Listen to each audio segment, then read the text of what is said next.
Buenas tardes, muy bienvenidos y bienvenidas todos y todas. Es un gusto para la comisión recibir a tanta gente interesada en un tema tan serio como es el asunto del acoso y el hostigamiento sexuales. El día de hoy tenemos la presencia de 3 compañeras ponentes. Yo estoy muy orgullosa porque son personas muy conocedoras del tema y estoy segura que nos van a dar mucha información y van a dejar en nuestras cabezas un revoltijo de dudas que nosotros mismos tendremos que buscar cómo contestar. Nos acompañan la bióloga Virginia, porque me quitaron mi… Virginia Hernández Caballero. Ella es la curadora educativa de la Sala de Sexualidad del Museo Universum de la UNAM. Es un gusto tenerla aquí. También está la licenciada Hilda Mónica Hernández Valdés, de la Unidad de Género de la Comisión Nacional para Prevenir y Erradicar la Violencia contra las Mujeres. No, pues está muy bien esto. Y finalmente también tenemos la presencia de la doctora Graciela Steines Vega, catedrática de la Facultad de Derecho de la UNAM. Las 3 grandes conocedoras del tema. Y les iré presentando las semblanzas de nuestras ponentes conforme vayan ellas hablando para que tengan en inmediatez el conocimiento de quienes están escuchando. Antes nada más quisiera hacer unas reflexiones y decir que el acoso sexual puede presentarse de distintas maneras. Puede ser un chantaje cuando se condiciona a la víctima con la consecución de algún beneficio para acceder a comportamientos de connotación sexual. También se presenta como ambiente laboral hostil en el que la conducta da lugar a situaciones de intimidación o de humillación hacia las víctimas. Estos comportamientos se califican como acoso sexual y pueden tener diversas naturalezas. De naturaleza física, con una violencia física, de naturaleza verbal, con comentarios insultantes, y con una naturaleza no verbal, pero que también conlleva contenidos sexuales agresivos, como silbidos, gestos de connotación sexual o presentación de materiales pornográficos. Esta es una pequeñísima introducción al tema y vamos a comenzar con la licenciada Hilda Mónica Hernández Valdés.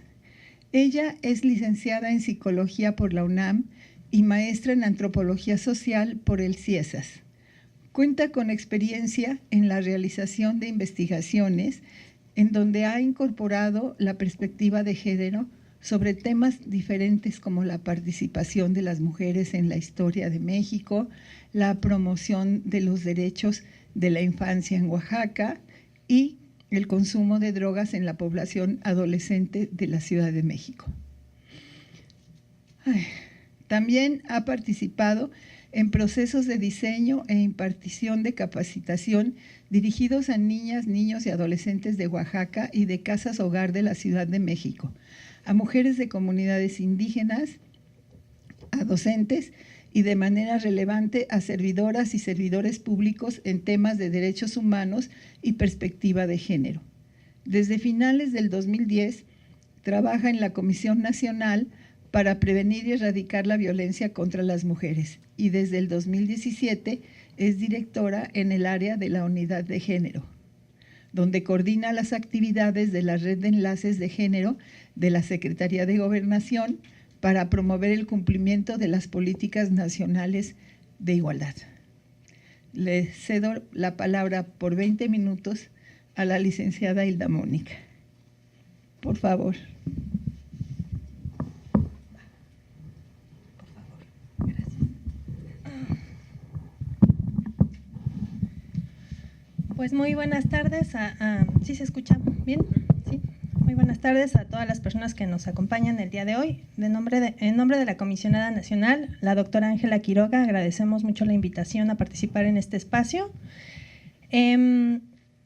Como dando un poco el contexto, la CONAVIM es la Comisión Nacional para Prevenir y Erradicar la Violencia contra las Mujeres y, digamos, el apellido largo, somos un órgano administrativo desconcentrado de la Secretaría de Gobernación. Entonces, en este carácter de órgano desconcentrado, trabajamos como unidad de género de toda la Secretaría de Gobernación. En la Administración Pública Federal hay áreas que se dedican a buscar cómo transversalizar, cómo incorporar la perspectiva de género en el quehacer cotidiano de cada una de las dependencias. Y bueno, en esa área es en la que yo trabajo. Y de lo que les quiero platicar es, el tiempo es muy acotado, el reto es grande, como platicar tantas ideas en un espacio tan breve, pero les quiero platicar cómo se ha ido fortaleciendo la manera en la que dentro de la Administración Pública Federal se atiende y se previene situaciones de acoso y de hostigamiento sexual, ¿no? Entonces, para empezar, necesito reconocer que no es nada más una ocurrencia, es una obligación del Estado mexicano realizar acciones que están ya enmarcadas en varios compromisos internacionales y que están también, digamos, armonizadas o bajadas dentro de leyes federales de cumplimiento obligatorio. O sea, es decir, no es algo como de ocurrencia o de buena fe o que alguna administración en particular haya tenido la intención de atender este problema. Sí, por supuesto, es necesaria la voluntad política, pero no hay que olvidar que viene dentro de una serie de compromisos internacionales a los que como Estado tenemos la obligación de cumplir, ¿no? Y de manera más relevante, bueno, está la reforma. No soy abogada, como ya decían en la semblanza, no me voy a detener mucho en el marco normativo, lo que sí les quiero ir como diciendo son los elementos básicos en donde se habla de esta obligación del Estado mexicano, ¿no? La reforma en materia constitucional de derechos humanos del 2011, sobre todo al reconocer el principio pro persona, lo que dice es que debemos de buscar la mejor atención, que se incluye también la prevención para garantizar todo el ejercicio y la vivencia de derechos humanos. De manera particular, hablando de derechos humanos de las mujeres, desde el 1981, en México entra en vigor la CEDAW, que es la Convención sobre la Eliminación de todas las formas de discriminación contra la mujer. La CEDAW, como un documento internacional sobre discriminación hacia las mujeres, en ese primer momento, no habla de violencia como tal, pero hace una recomendación, que es la Recomendación General número 13 de 1992, donde ya señala de manera muy clara y digamos con todas sus letras, que si los países no eliminan la violencia, no hay forma de alcanzar la igualdad. Es decir, se reconoce que son problemas estructurales que están engarzados.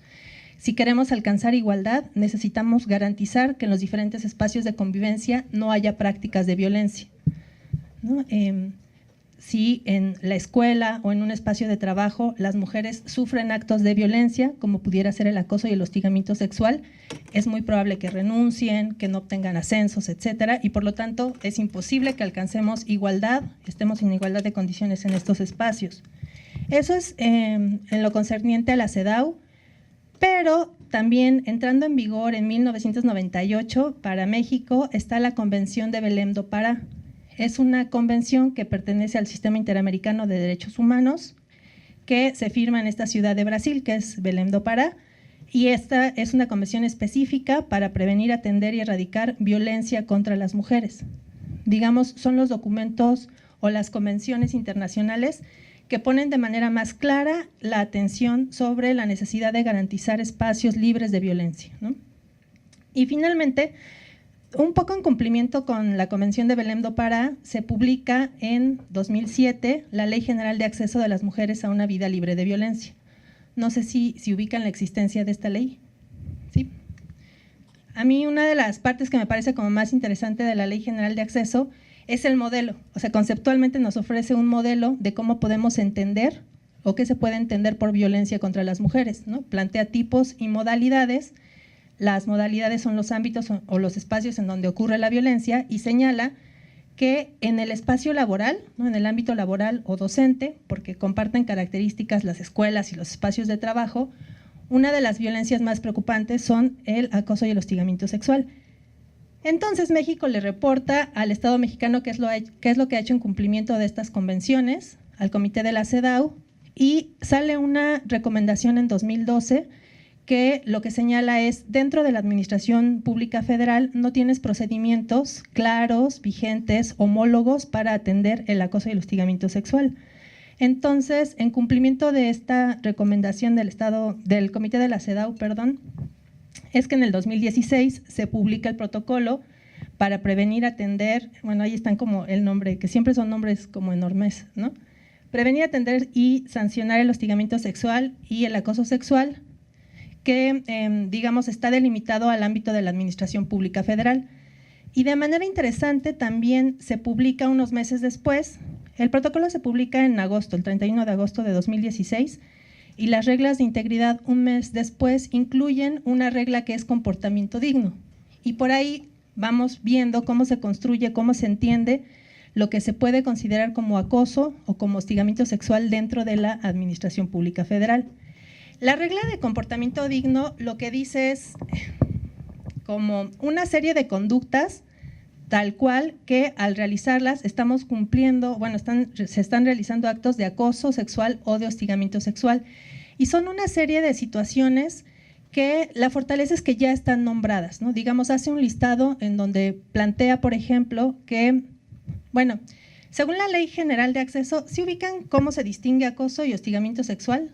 Según la Ley General de Acceso, el punto nodal para hacer una diferencia entre acoso sexual y hostigamiento sexual es la relación de jerarquía. Cuando quien está ejerciendo el acto de violencia tiene un cargo superior, ¿no?, en la estructura jerárquica, es tu jefe, es tu jefa, eso es una situación de hostigamiento sexual.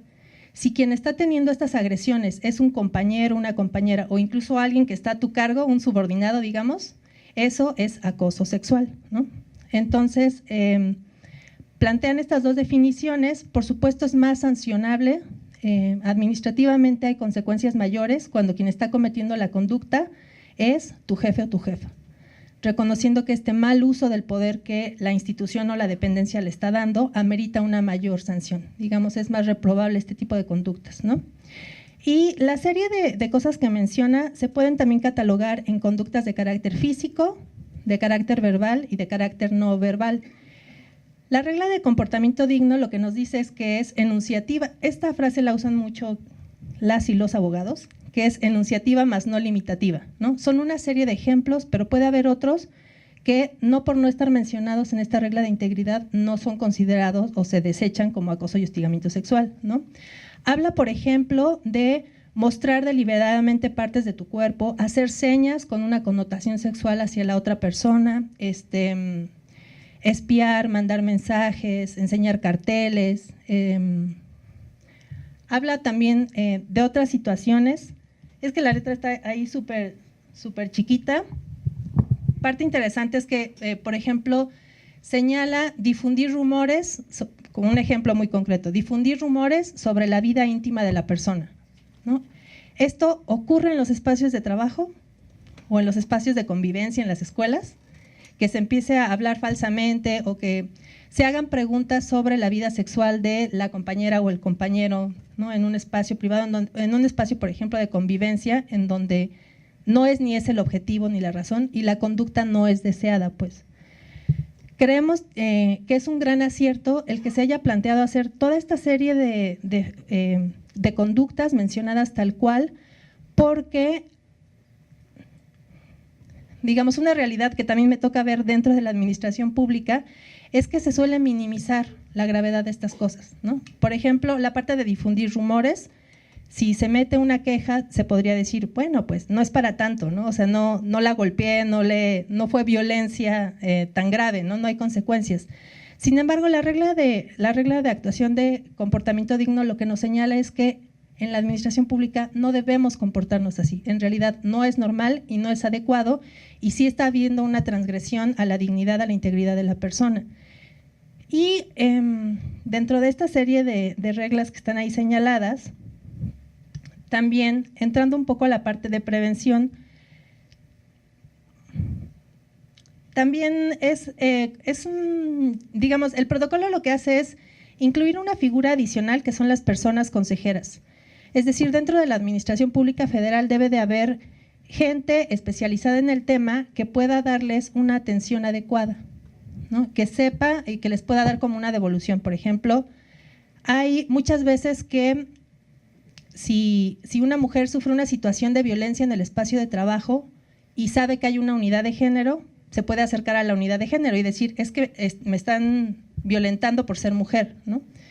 Una persona consejera lo que podría hacer es escuchar esta narrativa y decir, por lo que me estás narrando, no hay elementos que estén relacionados con género. ¿Estás sufriendo una situación de violencia laboral? Sí, pero es una situación de violencia laboral que no tiene en su fundamento, en su base, una razón de género, que también ocurre mucho, ¿no? Entonces, una persona consejera puede hacer esta primera devolución y decirle, tu narración, sí está sufriendo violencia, no tiene que ver con género, ¿no? Y cuando sí es, lo que se puede hacer es dar acompañamiento y dar asesoría para decirle cuáles son las vías institucionales por la vía administrativa para que pueda presentar su queja. Les comentaría básicamente que las vías institucionales son los comités de ética y los órganos internos de control. Les platico nada más que antes de que se publicara el protocolo, lo que veíamos como una situación común, lamentablemente, dentro de la administración pública, era, por ejemplo, que comités de ética decían, a mí no me toca, ¿no? O sea, en ningún lado de los códigos de conducta dice tal cual esta situación, por lo tanto, no intervenían. Era un poco más fácil que buscaran darle la vuelta en vez de enfrentar el problema, ¿no? O darle la atención. Y lo mismo ocurría con órganos internos de control. Dentro de las ventajas que vemos en la publicación de este protocolo, que ya ni les dije que se publicó en coordinación INMujeres, Segov, con apoyo de la CONAVIM y la Secretaría de Función Pública. Entonces, una de las ventajas es que dice tal cual que sí les toca, que sí es su atribución, que sí tienen que dar cumplimiento y darle como el debido caso, la debida atención a las quejas que se presenten en situaciones de acoso y de hostigamiento sexual. Y esta que también, bueno, quizá no se ve tan chiquita ahí en la pantalla, ¿no? La plática era para venir a comentarles prevención de acoso y hostigamiento sexual, y también a mí lo que me interesaba era decirles que, no sé si recuerdan el nombre enorme del protocolo que les decía, que era prevenir, atender, ¿no? El protocolo para prevenir, atender y sancionar. Y eso es lo que está ahí mostrado en el esquema. Es un protocolo que, si bien fortalece la parte de atención, porque de manera urgente es lo que tenemos que hacer, mejorar la atención de los casos que hoy por hoy están ocurriendo, tiene también los otros ejes. El eje de prevención es muy importante. En el protocolo se establecen una serie de medidas que tenemos que tomar dentro de la administración pública para prevenir. La primera es un pronunciamiento cero tolerancia a este tipo de conductas. ¿Esto qué significa? Que la máxima autoridad de las dependencias o entidades hace un evento público, a veces hace un comunicado que se, digamos, socializa en todo el personal que trabaja en la secretaría o en la dependencia, y menciona que en este caso Segov, por ejemplo, no se permiten este tipo de conductas que son sancionables y que la institución no va a estar, digamos, va a sancionar como se debe de sancionar a todos los casos, ¿no? Es mandar un mensaje claro de que dentro de la cultura institucional que hay en la Administración Pública Federal esto no es permitido. Otra de las medidas de prevención que también, tendríamos que hacerlo sin que haya un protocolo que nos lo esté determinando, es que una vez al año se va a sensibilizar al 100% del personal en qué es el acoso y el hostigamiento sexual. ¿Por qué? Porque este tipo de violencia está muy normalizada. Obviamente desde la construcción social que hay en torno a ser hombre, ser mujer, hay muchas cosas que favorecen que se dé el acoso sexual, porque pareciera algo que está incluso en una línea muy delgada, por ejemplo, con el cortejo, ¿no? Pues es que yo no sabía si ella quería o no, yo la seguí invitando a ver si a la 18ª vez me aceptaba la invitación, porque dicen que, pensando también como en los aspectos culturales, quien quiere azul celeste, que le cueste, ¿no? Una serie de refranes, de lógicas, de creencias, de prácticas que están socializadas, que están normalizadas, que se convierten a veces en acoso y hostigamiento, acoso o hostigamiento sexual.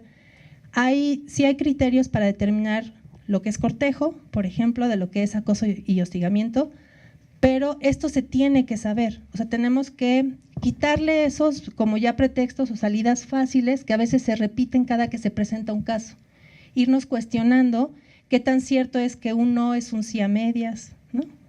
O sea, desde la parte de formación de quienes trabajamos en la administración pública, ir revisando estos temas, y es parte también en el eje de la prevención de lo que este protocolo está determinando.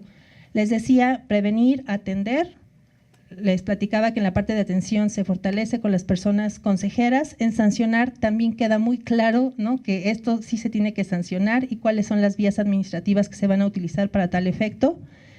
Y otra de las ventajas que me parece que vale la pena resaltar es que el protocolo menciona que se debe de hacer un registro.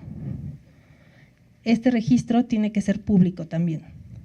¿Público en qué sentido?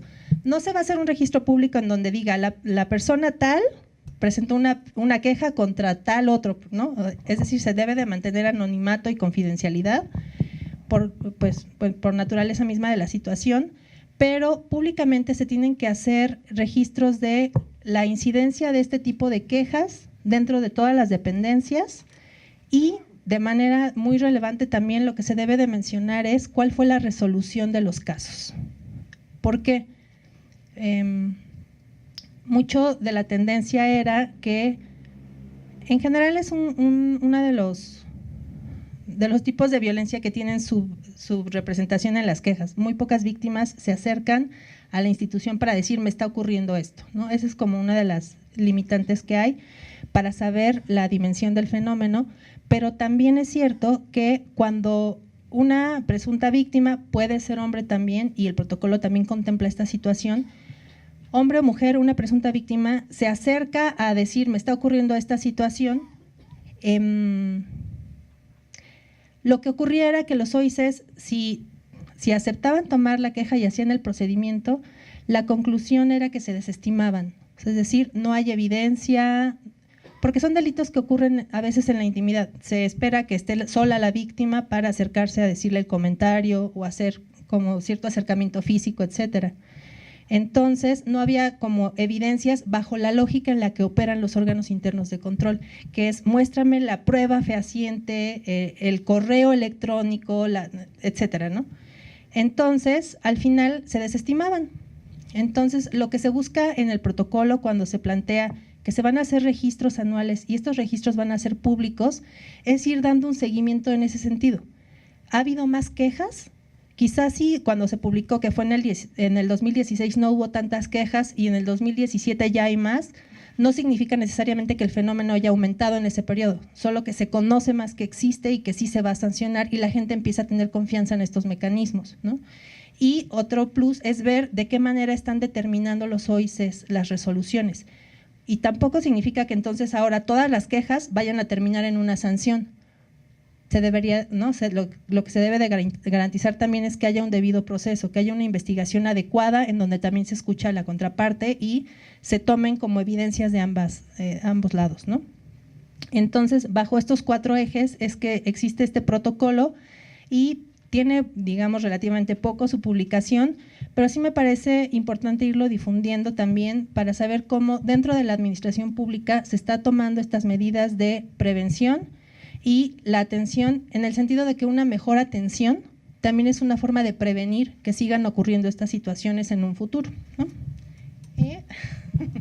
Por mi parte sería todo, ya no llegó antes la tarjeta de tiempo. Muchas gracias. Muchas gracias, Mónica. Quedaste safe. Pero, como les dije al principio, lo interesante es que ellas apenas nos van a dar una prueba de aquello que nos van a dejar sembrado para posteriores investigaciones. Y además también para invitar a nuestras ponentes otras veces a que vengan a ampliar todavía más sus enseñanzas, ¿no? Se me pasó decirles al principio que les vamos a recibir sus preguntas o comentarios por escrito cuando hayan terminado las 3 ponentes, y entonces empezamos una sesión de lectura de preguntas y respuesta por parte de ellas, ¿no? Ahora les voy a presentar a la bióloga. ¿Ves? Esto era tu tiempo. Acabaste antes. La bióloga Virginia Hernández Caballero. Ella es egresada de la Facultad de Ciencias de la UNAM y desde hace 25 años colabora en Universum, Museo de las Ciencias de la UNAM. Se ha especializado en los temas de sexualidad humana, educación sexual y salud sexual y reproductiva. Ha impartido diversos talleres y pláticas sobre estos temas como miembro de la Dirección General de Divulgación de la Ciencia de la UNAM. Actualmente se desempeña como curadora educativa de 2 salas, la de Salud, Vida en Equilibrio, y Sexualidad, Vivirla en Plenitud es tu derecho, ambas en el Museo Universum. No se pierdan ir a verlas. Escuchamos a Virginia.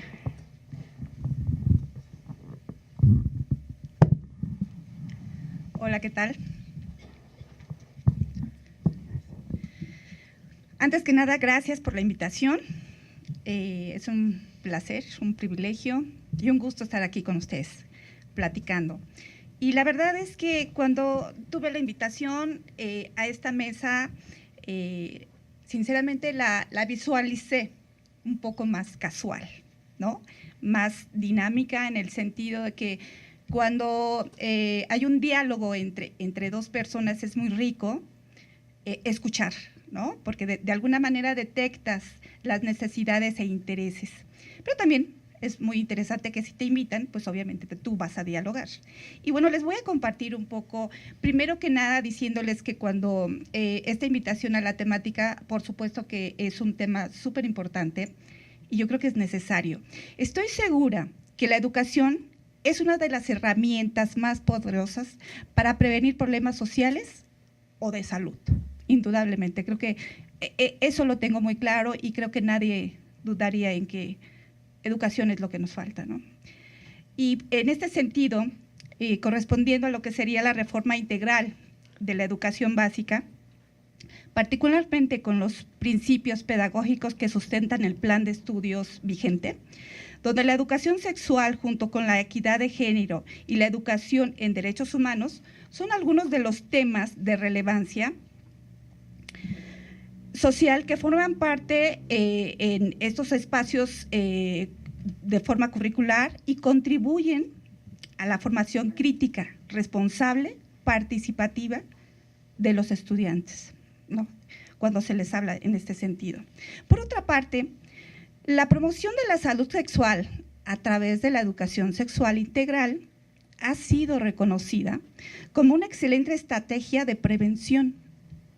Si esta se dirige hacia la prevención de la violencia y es impartida de manera eficiente, permite el logro, ¿sí?, de la prevención de violencia, y si es impartida de manera como debe de ser, pues las competencias necesarias se tendrían para producir una cultura de paz. En este sentido, y hablando de educación, permítanme hacerles una pregunta. ¿Quién de ustedes ha recibido educación sexual? ¿Puede levantar la mano? Y sin miedo, o sea, sí, perfecto. ¿Quién no ha recibido educación sexual? Perfecto. ¿Los tienen bien identificados, chicos? No es cierto. Pues esta es una de las primeras cosas que yo creo que tendríamos que plantear, diciendo que todos hemos recibido educación sexual, todos. La educación sexual yo creo que la tenemos y la percibimos desde el vientre de nuestra madre, ¿sí? Y esta parte sobre entender el concepto de sexualidad y entender mi sexualidad nos va a ayudar a saber cómo está construida y entonces a poner límites y a vivir con plenitud mi sexualidad. La educación sexual, indudablemente que entendemos y que recibimos como en estos cursos y estos diplomados y una educación formal, pues seguramente muchos no la tendrán o no la tendremos. Pero sinceramente creo que la educación que percibimos en nuestra casa la tenemos tan marcada que no se nos olvida el chanclazo, que no se nos olvida un correctivo de nuestro papá o de nuestra mamá, que no se nos olvida cómo era el trato y el vínculo entre nuestros papás, cómo eran los permisos entre mi hermano y yo. Esto es educación sexual. Y es una manera tan sutil de mandarnos esta información que la vivimos tatuada, como diría la canción, tatuada en mi piel. Llevo estos mensajes de atiende a tu hermano, sírvele a tu papá, plánchale a tu hermano, si quieres ir a la fiesta primero me dejas planchada la ropa, sí, pero mi hermano ya se fue, no importa, él es hombre. Entonces, esta educación la tenemos inmersa en nuestra vida cotidiana. Entonces, hoy por hoy yo abogo y estoy sin duda clarísima que si queremos mejorar esta cuestión de hostigamiento, violencia, de sensaciones no gratas en nuestra vida cotidiana, es pues de ninguna duda apostarle a educación sexual. Y cuando hablamos de sexualidad y se pregunta uno, bueno, ¿a partir de qué edad empiezo a educar pues a la gente? ¿A partir de qué edad les hablo de sexualidad? Y entonces empieza, no, pues yo creo que en la primaria, no, yo creo que en la pubertad, no, pues yo creo, pues en mis tiempos era la educación sexual que recibía, pues era esta famosa y esperada fiesta como despedida de soltera, donde el tema de sexualidad no se hablaba antes, pero cuando te ibas a casar tenías que ser experta para satisfacer a tu esposo, ¿no? En este ámbito. Entonces, ¿pero cuál era la educación como tal formal? ¿Qué iba a hacer yo? ¿Cómo lo iba a vivir? ¿Por dónde se tenían las relaciones sexuales? ¿Por dónde nace un hijo? Eso como que pues ya es parte de la naturaleza y que Dios te bendiga, mi hijita, y entonces pues ya sabrás, llegará el momento.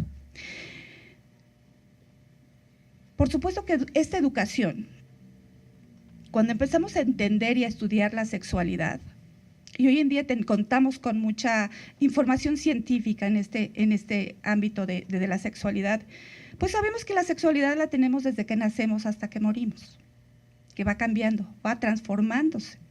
Y entonces, ¿cuándo empezamos a educar formalmente a los individuos? ¿Alguien tiene una propuesta? ¿Qué edad cree que sea la adecuada?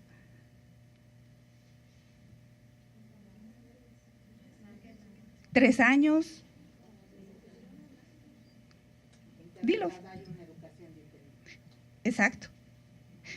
Empecé diciéndoles esta cuestión de si habían tenido una formación, una educación sexual, y por supuesto que sobre todo desde que nacemos, ya tenemos el color rosa o azul. O bueno, digo, el amarillo puede ser un buen color como para no errar, ¿sí? ¿Quién de nosotros como mujeres nos preparamos durante el embarazo por si mi hijo va a ser bisexual, transexual, va a ser gay? Toco madera.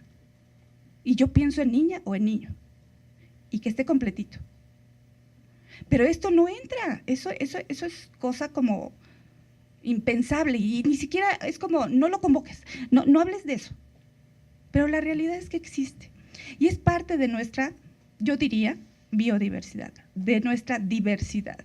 Así como vemos morenitos, güeritos, pelirrojos, albinos, mulatos, híjole, pues en la naturaleza y en muchas especies no solo existe el macho o la hembra. Pero bueno, esto también es parte de mi sexualidad. Insisto, ¿cuándo empiezo a educar? Yo ya le estoy formando. Adelante, por favor. Yo pienso que ya ahorita en la actualidad es muy importante empezar desde que son muy pequeños, desde quién te puede limpiar tus partes íntimas cuando eres bebé, mi mamá nada más, quién te puede tocar, quién no te puede tocar, y siento que desde ahí va como ese enfoque, ¿no? De empezar a educar de ese modo para que no vaya como a pasar a mayores, porque el niño no sabe qué es lo que no le pueden tocar, ¿no? Perdón, muchas gracias por tu participación. Creo que para la grabación no se va a escuchar tus comentarios, pero efectivamente, hace ratito dijeron por aquí 3 años, ¿sí? Mucha gente dice cuando empiezan a hablar, cuando empiezan a caminar. Insisto, creo que la educación sexual la tenemos ahí inmersa, bien o mal.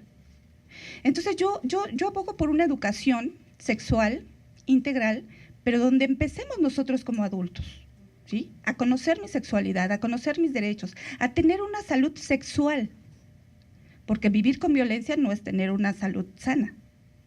Entonces, creo que, y lo que se está trabajando hoy en día por parte de la SEP es empezar desde preescolar, efectivamente, ¿sí? Pero aquí tendríamos que hablar de esta parte integral. Si ya tenemos este aspecto jurídico, donde también se tendría que fortalecer esta capacitación por la parte del personal que atiende, que recibe, que entrevista y que hace todo este procedimiento, este protocolo, pues de la igual manera, este educador, esta educadora, esta persona que está muchas veces más tiempo con los niños, que tendría que tener la formación, la capacidad y la habilidad para detectar qué está pasando con el juego de los niños, qué me están representando y cómo lo voy a manejar, ¿sí? Pero de igual forma, creo que tenemos que trabajar con los papás. Les puedo platicar la experiencia en la sala de sexualidad, donde efectivamente se trabajó para que la temática se manejara a partir de adolescentes, de pubertad, de adolescente, prácticamente de 5º grado en adelante. Es impresionante cómo la emoción de ver estas temáticas que finalmente lo están viviendo, pero verlo de una manera interactiva y divertida, y que lleguen a su casa a compartirlo y la mamá se impresione y haga una carta donde prácticamente sea de rechazo porque se le habló de un tema que ella no maneja en casa. Entonces, sí tenemos que empezar a tomar la educación sexual a cualquier edad. Indudablemente tenemos que empezar con los chiquitos, pero créanme que a veces como mamá de 3 niños, si quieren, no tienen ni idea de cómo se formaron, de por dónde salen, no tengo claro qué le digo, qué no le digo, se llegó a una edad en donde le tengo que hablar cierto tema y no sé cómo. Y aquí es bien importante porque un niño tiene que tener muy claro qué siente. Sus sentimientos son primordiales. ¿Es sagrado o desagrado que me obliguen a darle un beso a mi padrino o a mi tío? Y el niño se siente incómodo. Tiene todo el derecho del niño decir, mamá, no quiero, no me gusta. Pero de tener la capacidad de identificar mi vida, o sea, no es que sea maleducado el niño, algo te está diciendo. Y eso es parte también de la educación sexual. Tener muy claro primero qué es la sexualidad. Hace rato decían por aquí el comentario, a la edad en la que ya tengan que ayudarle a limpiar y hablar de los genitales de este órgano sexual, sí es fundamental. Nosotros vivimos una sexualidad porque somos seres sexuados, porque tenemos sexo. Si no tuviéramos sexo, como bacterias, nos reproduciríamos solo dividiéndonos y tendríamos la misma información genética. Pero tenemos una reproducción sexual, entonces a través de nuestro sexo tenemos esta gran diversidad como seres humanos y gracias al sexo vivimos una sexualidad. Y entonces de ahí partimos. Para mucha gente esa es la sexualidad, los genitales.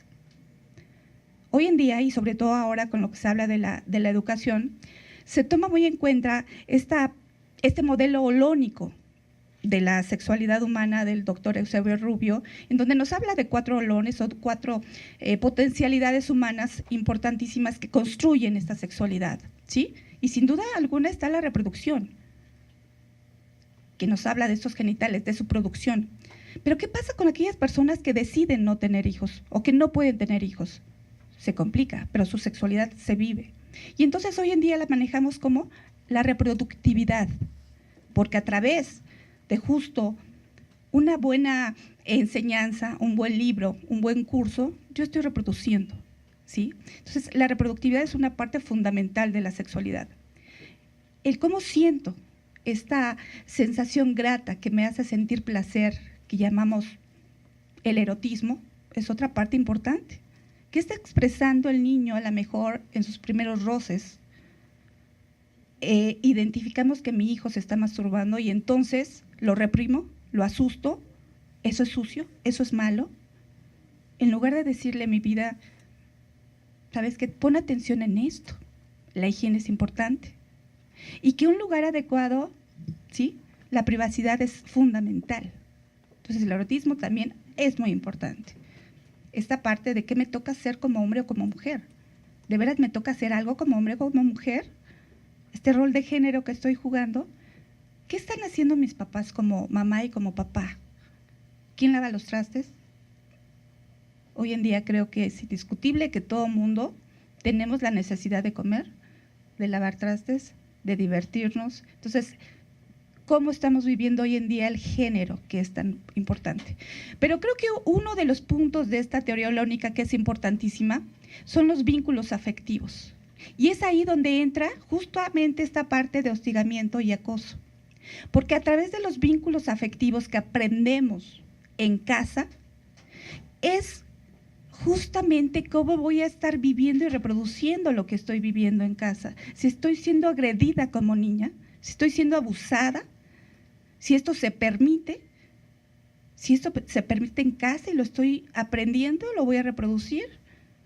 Esto es común que se viva, entonces mi novio puede llegar y darme una cachetada porque le contesté mal. Entonces, esto es algo muy importante. Y eso es lo que tenemos que manejar mucho hoy en día con los chicos, porque entendemos por sexualidad esta parte como erótico-reproductiva, pero créanme que los vínculos afectivos es lo que tenemos que trabajar hoy en día, ¿sí? Porque también hay valores, porque también hay cuestiones éticas en donde la ética entra, hasta dónde voy a permitir, cómo me siento. Por eso les decía que esta parte es importantísima, que los niños sepan identificar cómo se sienten. Se sienten no solo, ay, estoy muy feliz y contento. Hay algo que le molesta, hay algo que le mueve, esto me incomoda y esto me atrevo a decirlo. Entonces es muy importante, porque de alguna manera creo que esto va a definir qué tanto voy a ser capaz primero de identificar qué me está haciendo sentir bien y qué me está haciendo sentir mal. Segundo, lo voy a decir, voy a tener la capacidad de decirlo. Esto está mal, esto no puede seguir, ¿sí? Entonces, a través de la educación vamos a saber identificar, vamos a saber cómo manejarlo y de alguna manera el empezar también a decir, tengo derecho a decir no, hasta aquí, basta, que eso es muy importante. Insisto, el ejemplo tan sencillo de los niños de besar a la persona de beso no siempre es lo mejor. Hay que empezar a educar de tal manera que tenga la capacidad de decir, no, no me gusta, no me siento bien. Y exigir también. Bueno, creo que… ¿todavía tengo? Tengo 2 minutos. Bueno, esta parte, insisto, en esta parte de educación, creo que la prevención es fundamental, porque sinceramente, y sobre todo en la experiencia que tengo con el ámbito educativo, formativo, que son con profesores, muchas veces están obligados a hablar del tema, pero no tienen los recursos, ¿sí? Y créanme que estas cuestiones de hablar de los temas, de tener información, de ir y ser apoyado es muy importante como maestro. Por lo menos yo les puedo decir la experiencia de tener en un museo de ciencias de la UNAM una sala sobre el tema de sexualidad es un gran paso y hay que aprovecharlo. Los maestros se apoyan porque tenemos chicos universitarios que son preparados para poder enriquecer, para poder mediar entre el tema de sexualidad y el transmitírselos a los alumnos. Y eso es fundamental. El que se formen en este sentido de que hay valores, pero también hay derechos. La educación sexual es un derecho que se tiene, ¿sí? Primero que reconocer que tengo el derecho a recibir educación sexual, a ser informada. Entonces, son cosas vitales. Que sepa la gente, que tiene derecho a que vaya el chico adolescente al centro de salud, que sea atendido, que sea informado. A veces no sabemos. Muchas veces los chicos hoy en día, su educación sexual prácticamente la están recibiendo de internet, de Facebook o del WhatsApp o del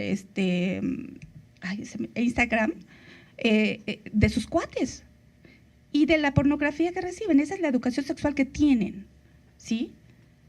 Entonces creo que yo la apuesto por ahí. Gracias. Muchas gracias, Virginia. Bueno, pues ahora nos toca escuchar a la doctora. ¿A quién buscan, doctora Horta?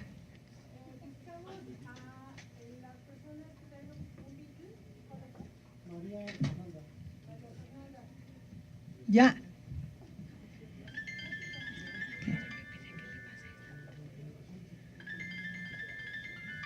Ok, claro que sí.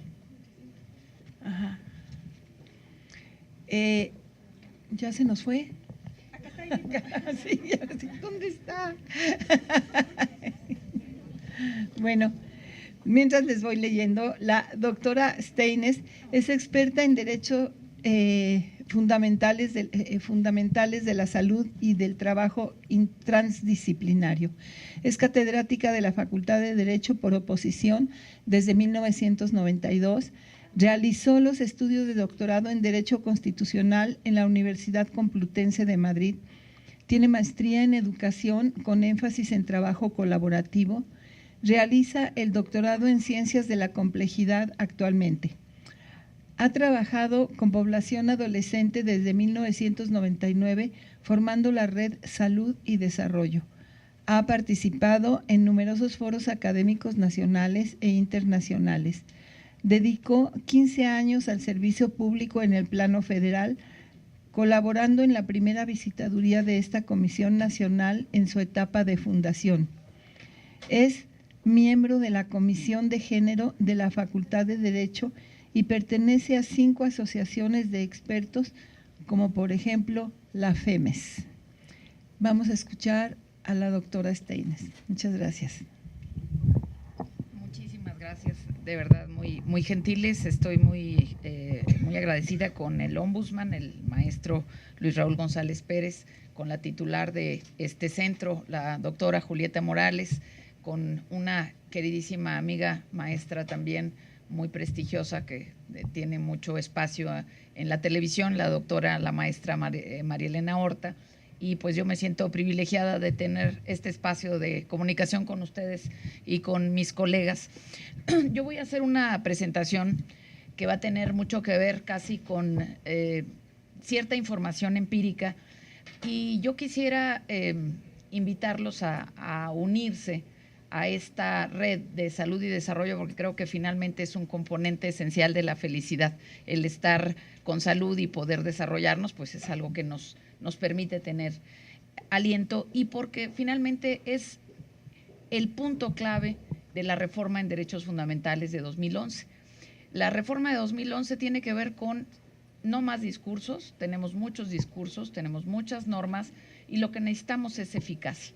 Ese es el contenido de la reforma constitucional de 2011, y yo quisiera darles un poco el background, aunque la maestra me hizo el enorme favor de comentar algo de mi trayectoria. Tengo 25 años en salud pública y 15 de ellos estuve trabajando en temas ambientales, así que últimamente yo he estado muy atenta a cómo operan las instituciones. Y estuvimos estudiando la PAOT, la Procuraduría Ambiental y del Ordenamiento Territorial, cuáles eran las quejas que llegaban de la PAOT, porque voy a empezar diciéndoles de qué parto y a dónde me gustaría llegar. Y quisiera que ustedes tengan los elementos de prueba para evaluar lo que yo estoy diciendo. Cuando estudié lo que hacía la PAOT y lo que la gente le llevaba como quejas a la PAOT, pues obviamente la PAOT tiene muchas facultades, pero resulta que las grandes quejas tenían que ver, 1, con el ruido y 2, con los árboles. Había quejas de quiten los árboles, pongan los árboles, que se cae el árbol, me quitan. Entonces de repente yo decía, no, ¿cómo puede ser que un catálogo de tantos derechos y de tantos problemas termine en quejas tan reducidas. Y eso es lo que nos pasa con los derechos sexuales y reproductivos. Y sí les quiero compartir algunos casos concretos para que lleguemos a aterrizar este discurso de los derechos, y yo encuentro una semejanza, una afinidad con la maestra que me precede al hablar de la relación entre derechos y educación. Entonces, yo creo que tenemos que tomar como antecedentes qué tanto conocemos los derechos, pero la parte más complicada, qué tanto cómo los interpretamos en nuestra vida diaria. Me ayudó mucho la exposición de la licenciada Mónica Hernández, porque pues ella ya, sin ser abogada, ya se me adelantó y ya dijo algunos de los documentos claves.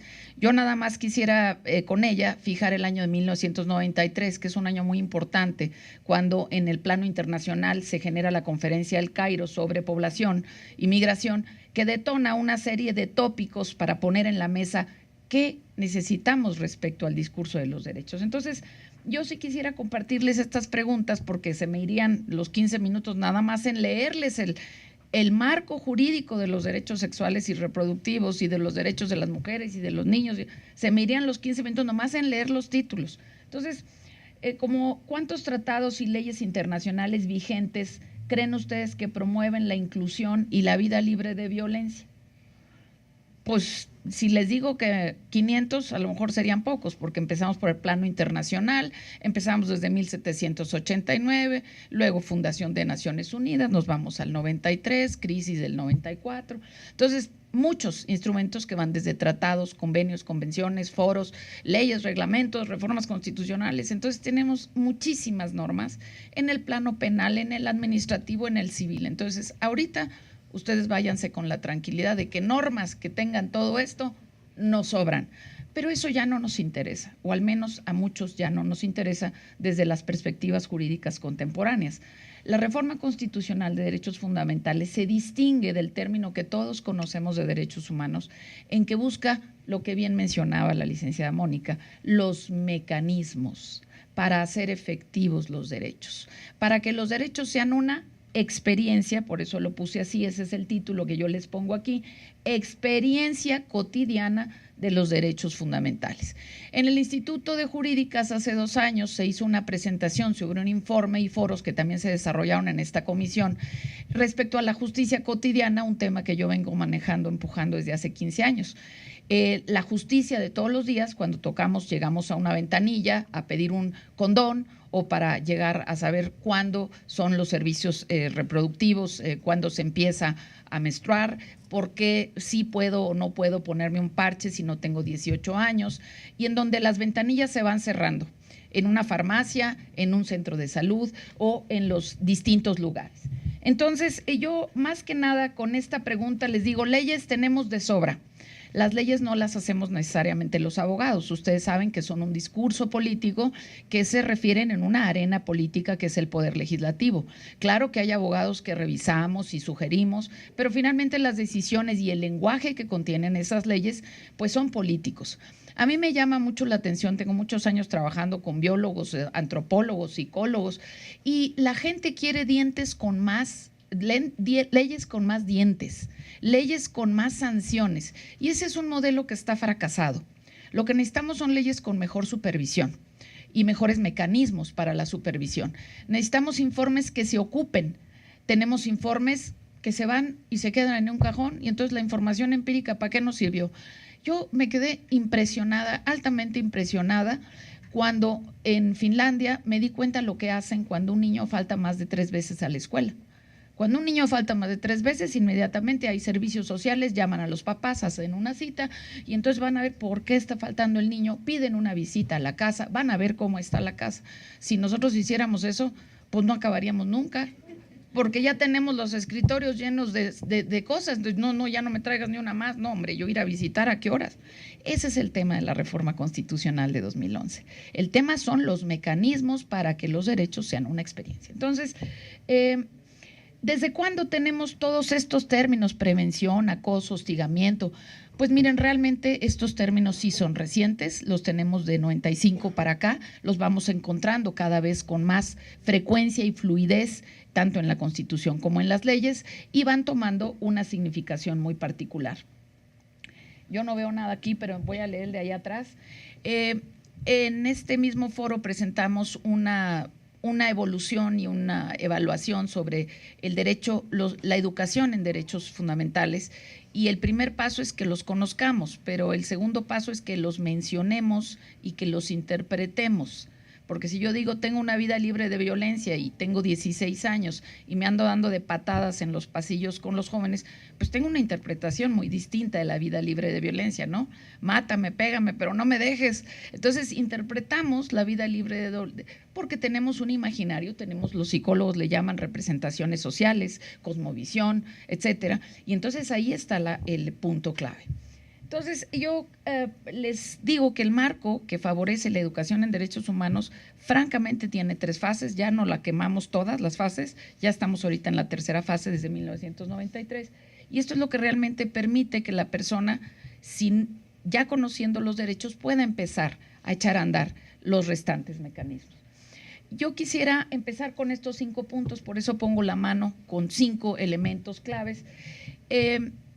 Tengo 15 años haciendo trabajo de campo en las preparatorias de la universidad y en los SHs de la universidad, y queda muy claro que realmente no conocemos nuestros derechos como tal. Por ejemplo, los derechos sexuales y reproductivos pues son bastante generales, el derecho a la vida, el derecho a una educación, el derecho a los servicios de salud, muy generales, pero a veces no conocemos hasta dónde llegan o cómo se comen o cómo se nombran, porque pensamos que lo importante es algo como muy abstracto y no lo bajamos a los comportamientos de la vida cotidiana. Entonces, el primer punto es conocer e interpretar. Tengo que voltear porque no leo, traigo unos lentes que no me funcionan. Conocer e interpretar los principios de los derechos fundamentales. Mencionaba la maestra Mónica, que me gustó mucho, el principio pro persona, indivisibilidad, integridad, no discriminación e inclusión. Cuando llega una persona a pedirnos algo, buscamos la manera de decirle no hay, no se puede, presente otro escrito, traiga otros 3 requisitos, venga mañana, venga, tráigase el acta de defunción. Ese no es principio pro persona, ese es principio contra persona. Entonces, si quieren un tip claro, el principio pro persona es buscar como sí.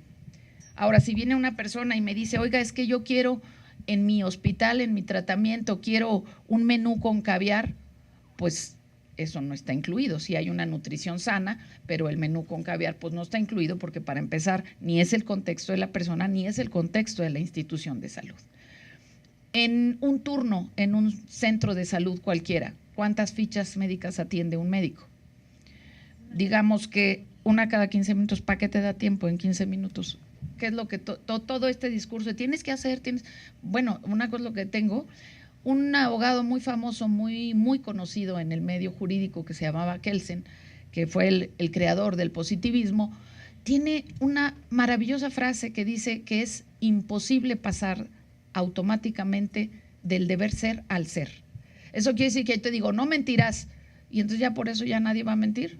Pues está un poco difícil. Entonces, conocer los derechos, primer punto, y entender claramente que el mandato y la reforma constitucional de 2011 dice pro persona. Lo mejor que puedas hacer algo en este contexto con los recursos de los que dispones. Todo lo demás, no volteemos hacia otro lado, es una franca violación. Que aquí en esta mesa o en otros foros de la administración pública alguien venga y comente violaciones y diga, pero es que no se puede hacer nada, es realmente contra la reforma constitucional de 2011. Segundo punto, manejar información empírica de contexto para darle viabilidad a los derechos. Si nosotros no estamos manejando información empírica con el discurso cualquiera, estamos en contra de la teoría de derechos fundamentales, porque lo que la teoría dice es, dame números, dame datos, dime cuáles son los antecedentes. Hay que quitar a todos los diputados. Bueno, ¿tenemos muchos o tenemos pocos con relación a todos los parlamentos del mundo? ¿500 son muchos o son pocos? Hay otros lugares en donde hay más o en donde hay menos. Entonces tenemos que manejar información empírica. En cada escuela hay informes. ¿Para qué se usan esos informes? Ya se presentó, ya se hizo la parafernalia y luego se van a guardar a un cajón. Entonces, los derechos fundamentales implican este manejo de información para saber cuál es la dieta diaria, cuál es una vivienda digna, si es con tierra, si es con cemento, si es con aire acondicionado, si es con pantalla 3D. Entonces, tenemos que ubicar el contexto, la viabilidad de los derechos, las condiciones de posibilidad. Y para eso vamos a darle a los objetivos del milenio justamente esta cuestión, porque me gustaría solo centrarme en las fases del modelo de prevención para que ustedes se lleven algo. Quiero presentarles 2 textos que pueden consultar en casa con toda la tranquilidad y estudiarlos y debatirlos y analizarlos, como bien lo sugiere esta mesa de análisis. Tercer punto, visibilización y nombrar los derechos en la vida cotidiana. Es decir, sé que soy responsable de mi basura porque la ley dice que somos dueños de nuestros residuos. Ok, ya lo sé. Entonces no puedo andar tirando por la ventanilla del carro, no puedo. Sí, el violentómetro que diseñan mujeres. Bueno, hay gente que me dice, es que a mí esto no me dice nada. Bueno, pues es el manejar escalas, es el manejar indicadores, es el manejar tamaños, formas, porque decir me pegó muy fuerte, pues quién sabe qué sea, ¿no? Me pegó muy fuerte porque me hizo así o era con picayelo, ¿no? Pues entonces sí fue muy fuerte. Tenemos que manejar escalas, información empírica. Cuarto punto, comprender el calado de la reforma en la distinción, así como la maestra hace el concepto de acoso y hostigamiento, nos dice hay una jerarquía formal porque es su subordinado. Bueno, también aquí tenemos que distinguir entre exigibilidad y justiciabilidad fuera de los tribunales. Cuando hablamos de justiciabilidad no estamos hablando de ir a la Suprema Corte o al Tribunal Superior de Justicia, estamos hablando cuando llegamos a exigir eso, oye, yo quiero que me informe sobre métodos anticonceptivos. Información empírica. Los médicos dicen que ellos no pueden dar información de educación sexual a menores de edad, a adolescentes, porque los van a demandar y porque sí hay demandas. Entonces dicen, yo no. Los ginecólogos dicen, no, yo tampoco, porque me van a demandar. Ya tenemos un protocolo, tenemos una norma oficial que dice que se puede dar información sin el consentimiento y sin la presencia de los padres, pero hay también quien lo combate, porque dice que en mi casa nada más mando yo, los valores nada más los mando yo, y entonces no tenemos clara esta frontera entre lo público y lo privado y desconocemos normas y mecanismos que ya existen para que la persona desarrolle el consentimiento libre, informado y obviamente sin discriminación. Estos son los principios que debemos tener presentes en cualquiera de las conductas que tengan que ver con violencia, en particular sexual contra hombres, contra mujeres. El punto específico de la discriminación es la lucha milenaria por la institucionalización de los derechos. Nada más que tenemos una información empírica muy lamentable en donde nos dice que si bien es cierto la mitad de la población en la humanidad en este momento son mujeres, resulta que el 80% de las violaciones de derechos en salud reproductiva, pues son en mujeres. Pero no en las mujeres privilegiadas que tienen carreras, que tienen un hombre o una familia que los apoye, sino en las mujeres del ámbito rural, en las mujeres indígenas, en las mujeres que no tienen acceso a la educación, que no terminan la educación primaria y cuya educación sexual se limitó a 2 páginas del libro de ciencias naturales, en donde te ponen los órganos sexuales de los niños y de las niñas, y eso no es educación sexual, ni siquiera genital. Cuarto punto, comprender. Quinto punto, entonces, que es el más que más me interesa divulgar en esta corriente de educación en derechos humanos, la promoción de un clima de cuidados y respetos específicos, que es la reforma reciente en la ley de niños, niñas y adolescentes. Toda esta complementación de los cuidados que aparece ya en los textos legales y en las normas específicas que tiene que ver con la ley de cuidados. No me va a dar tiempo casi de nada, pero creo que ya me fui al revés. Este modelo, bueno, hay 70 modelos, no me va a dar tiempo. En este sí, porque la educación 2030 es una educación integral, que tiene educación en mecanismos y educación en derechos y que organiza este discurso manido de los objetivos de desarrollo sustentable y que les va poniendo escalas y que les va poniendo medida y que nos dice, bueno, una persona que no tiene casa, que no tiene certidumbre de si va a comer o no, pues evidentemente no tiene las necesidades básicas cubiertas, es una persona vulnerable que va a aceptar 3 migajas por lo que sea y que va a vender incluso su cuerpo por 50 pesos para comer ese día, que va a aceptar caricias, que va a aceptar y que no entiende nada del acoso, que no tiene, pues para ella acosar es sobrevivir. Entonces, tenemos que ver que si no hay estas partes esenciales cubiertas, entonces no podemos pensar, no es el holgazán, bueno, hay que ver si es holgazán o es que está en una situación de precariedad, ¿sí? Entonces, tenemos que mapear con esta nueva perspectiva con la base de derechos fundamentales de la educación 2030. Y me voy al modelo porque este sí me interesa mucho planteárselos, me voy a poner de pie un momento aquí. Tiene que ver con esta jerarquía no formal de la que hablaba la maestra, porque una cosa es que tu jefe te quiera tocar o te invite a cenar o te invite a altas horas a seguir trabajando en la noche o te diga que lo que a ti te falta es un acostón, y otra cosa es el poder y el control informales. Por ejemplo, y quiero ir específicamente al tema de los protocolos porque no quiero que se me vayan, el hecho, por ejemplo, que un profesor deje un trabajo de equipo y hay 3 alumnas en primero de licenciatura, 2 muchachas y un muchacho, y hacen el equipo y le dice: a ti te pongo 10, a ti te pongo 5 y a ti te pongo 5, a las niñas les pone 5. No le está mencionando su genitalidad, no está mencionando la genitalidad, no la está invitando a ningún lado, pero sin embargo ya la puso en posición vulnerable, porque entonces la niña le dice: pero ¿por qué yo tengo 5? ¿Por qué yo tengo 5? Entonces, ahí vamos a ver cómo tiene esas modalidades menos violentas, menos visibles el acoso, pero mucho más efectivas que se dan en la vida cotidiana. Y esas son las quejas que no están presentadas, porque eso consideran las niñas, las señoritas, los jóvenes, que eso no es acoso. Entonces, tenemos que ver este esquema, y como me queda muy poco tiempo, cómo tiene que ver esta violencia intrafamiliar en la reproducción de patrones. Y les voy a poner el texto porque es muy importante que ustedes lo conozcan y lo consulten y lo trabajen y lo divulguen, que tiene que ver con la implementación de las leyes, con los mecanismos en las políticas públicas. Este es el texto que dejo a su consideración para que lo puedan profundizar en cada uno de los contenidos y los protocolos que existen. Muchas gracias. Antes de irnos, permítanme entregar unos reconocimientos a nuestras maravillosas ponentes.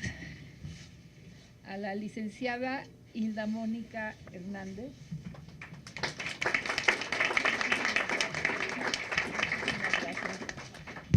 A la bióloga Virginia Hernández. Muchísimas gracias. Muchas gracias. Y a la doctora Graciela Steiner. Muchas gracias. Muchísimas gracias. Pues los invitamos a que sigan asistiendo a estos miércoles jueves, pero ya no sé ni en qué día vivo, a estos jueves de mesas redondas, que todas y cada una de verdad son bien interesantes. Muchas gracias por su presencia. Esta es su casa.